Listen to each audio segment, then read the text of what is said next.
Bonjour, alors nouvelle façon de procéder dans nos échanges.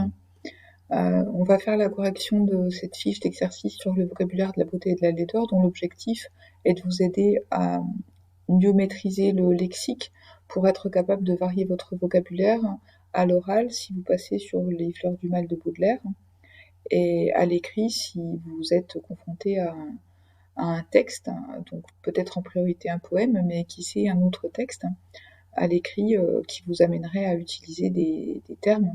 Ce sera aussi l'occasion de quelques petits rappels de grammaire. Donc premier exercice, vous deviez trouver l'adjectif qui correspondait à la liste des noms, ici présent. Rappel de grammaire avant de commencer, je vous le notais aussi dans la consigne.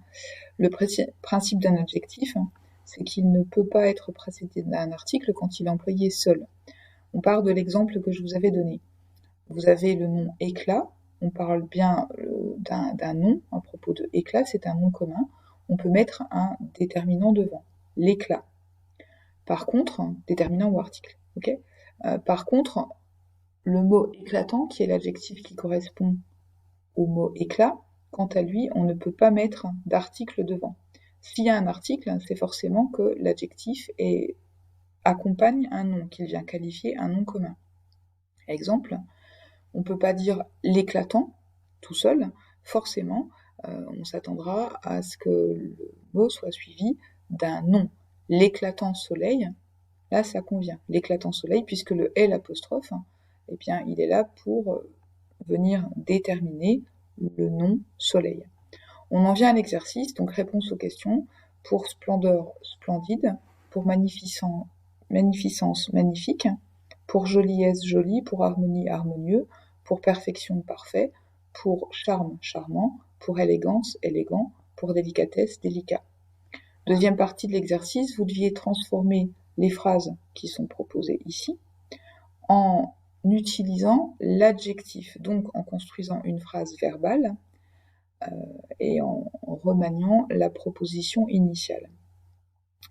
Petit point de grammaire, on reprend donc tout simplement les termes, on retrouve ici le mot splendide, mais petit point de grammaire au passage, si on part de cet exemple, la splendeur du paysage, donc on transpose, le paysage est splendide. L'adjectif splendide, dans cette position-là, il est attribut du sujet du verbe être. Je vous rappelle cette fonction grammaticale. Quand un adjectif suit le verbe être et qu'il vient qualifier le sujet du verbe être, il est attribut du sujet. Pourquoi ce petit rappel? Parce que ça peut être utile au niveau orthographique pour que vous repériez bien que à chaque fois on doit accorder. Le paysage est splendide, masculin,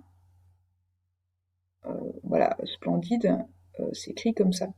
Par contre, dans l'exemple suivant, la magnificence des dorures, on transpose le mot magnificence on utilise son adjectif, magnifique, et ça va donc donner maintenant, les dorures sont magnifiques.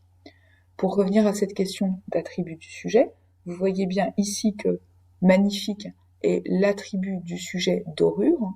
Le mot dorure étant au pluriel, on accorde magnifique et on le met au pluriel. Pour l'exemple suivant, son visage est joli, on est au masculin singulier.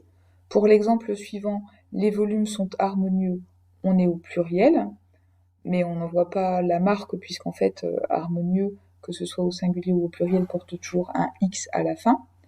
Pour l'exemple suivant, cette coupe est parfaite, on est bien au féminin, on a accordé. Ici, j'avais noté que l'adjectif qui correspondait, c'était parfait, mais puisque là, on a un attribut du sujet, on doit accorder avec le sujet qui est au féminin singulier. Pour l'exemple suivant, ce cottage est charmant, masculin singulier. Pour l'exemple suivant, l'élégance de ce vêtement est élégant. Et pour l'exemple suivant, sa voix est délicate, on accorde délicate donc au sujet. On passe maintenant à la correction du deuxième exercice. Vous deviez classer par ordre croissant, donc du moins fort au plus fort, les mots qui expriment la beauté. Je vous laisse consulter la correction. Donc dans l'ordre, le moins fort, joliesse. Et puis petit à petit, on monte crescendo, on va en intensité, charme, beauté, splendeur, perfection, magnificence, vénusté. Vénusté est un terme qui est assez rare, il appartient au langage soutenu et il évoque vraiment une beauté absolue. Donc on peut considérer qu'à partir du moment où nous sommes dans ces termes-là, nous sommes dans l'usage de termes qui relèvent de l'hyperbole, c'est-à-dire une exagération. On veut vraiment souligner la beauté. Vous deviez faire le même type d'exercice, mais cette fois-ci pour des adjectifs. L'ordre des mots du moins fort au plus fort, c'est donc coquet, plaisant, ravissant, superbe, sublime. Et de la même manière, vous remarquerez que coquet, ça évoque quelque chose de joli, sans insister considérablement sur la beauté, alors qu'à l'extrême inverse, le mot sublime va lui souligner, donc de manière hyperbolique, une beauté vraiment indépassable. À partir du moment où on est dans superbe et sublime, on peut considérer qu'on est dans une vision hyperbolique, on exagère, on accentue la beauté. Nous passons à l'exercice numéro 3. Je fais apparaître la totalité du tableau. Donc, il s'agit de ces termes qui sont tous sur la colonne de gauche. Ces termes évoquent tous, sans exception, l'idée de laideur. Par contre, l'idée de laideur, elle peut être associée aussi à une autre idée qui peut relever de ce qui fait peur ou de ce qui dégoûte. C'est-à-dire qu'on a l'idée de laideur qui est associée en plus à une certaine nuance qui va orienter un peu la signification du mot. Si on consulte la correction, les mots affreux, repoussant, atroce, monstrueux, effrayant, abominable, horrible, épouvantable, ignoble vont être associés à l'idée de peur. Par contre, les mots hideux, immonde, répugnant, abject, infâme, ignominieux renvoient quant à eux à l'idée de ce qui dégoûte. Pourquoi vous avoir fait faire ce petit exercice? Parce que chez Baudelaire, on a l'idée de laideur qui est évoquée. Baudelaire fait du beau avec du laid, il évoque la laideur, il ne renonce pas à évoquer la laideur.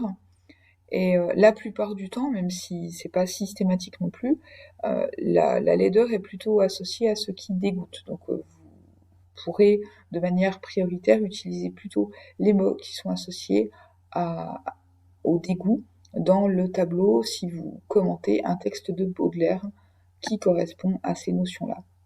Exercice numéro 4, cette fois-ci c'est un exercice sur les registres de langue. Donc vous aviez un mot, ici splendide, qui appartient au langage soutenu, et vous deviez trouver des termes équivalents.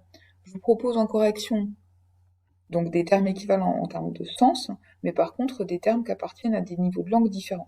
Donc je vous propose en correction en termes de niveau de langue courant le mot beau pour la ligne consacrée à splendide, et puis bon, là vous avez peut-être du mal à trouver, il n'existe pas en fait dans le niveau de langue familier, il n'existe pas de mot qui soit synonyme de splendide. Donc effectivement, là j'ai noté dans la correction pas mal, parce qu'on n'a pas de mot équivalent dans le niveau de langue familier. Enfin, à moins que vous m'en proposiez, je dirais dans le langage argotique et dans le langage Jones. Ensuite, on passe à la ligne en dessous. Donc dans le niveau de langue familier, il y a le mot moche, et vous deviez trouver des équivalents, des synonymes pour le niveau de langue courant et pour le langage soutenu. Donc je vous propose dans le langage courant laid, c'est le synonyme le plus fréquent.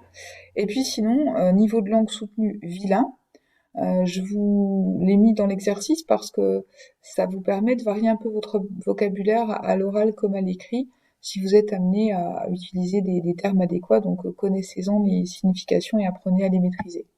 Dernier exercice, vous deviez trouver des mots de sens contraire et respecter la catégorie grammaticale, sachant que les 4 premiers mots étaient des adjectifs, les 4 premiers, et le dernier était un nom. Donc les mots de sens contraire, ça nous permet de revoir la notion de préfixation qu'on avait vue en début d'année en AP.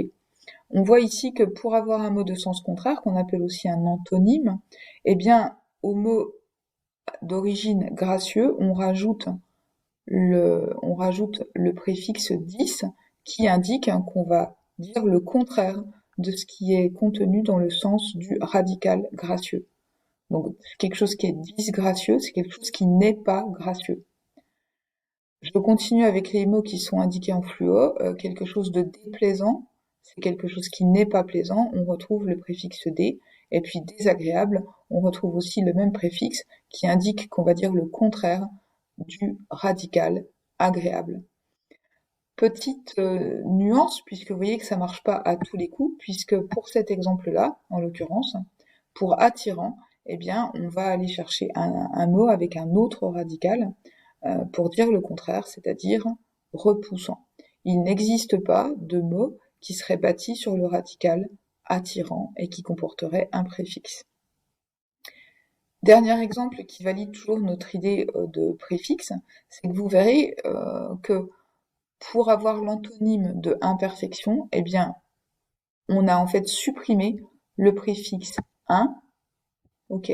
C'est-à-dire que là, je vous ai fait faire l'exercice finalement dans l'autre sens. C'est-à-dire que le mot contraire à imperfection, c'est perfection. On ne trouve plus la trace du préfixe, et donc on a l'idée contraire à celle énoncée précédemment. Voilà pour cette correction.